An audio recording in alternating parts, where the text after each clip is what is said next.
जो भी इंसान फजर की नमाज जानबूझकर छोड़ता है तो अल्लाह ताला उसके चेहरे से सुलह का नूर हटा लेते हैं, उसका चेहरा कुफ़ार की तरह हो जाता है। और जो इंसान ज़ोहर की नमाज जानबूझकर छोड़ता है तो अल्लाह ताला उसके घर से और उसकी ज़िंदगी से रिज़्क की बरकत को निकाल देता है।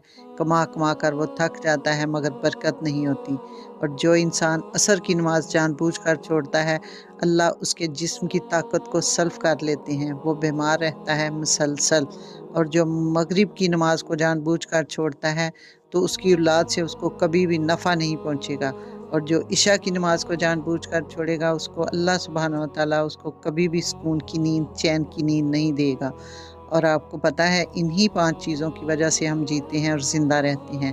पहला, चेहरे की खूबसूरती, रिज़्क में बरकत, जिस्म की ताकत, अपनी औलाद की आपस में मोहब्बत और रात को सुकून की नींद। और इन सब का तल्लक किससे है? 5 वक़्त की नमाज से। तो अपनी नमाज़ों की फ़िक्र करो, दुनिया की फ़िक्र से खुद बहुत आज़ाद हो जाओगे।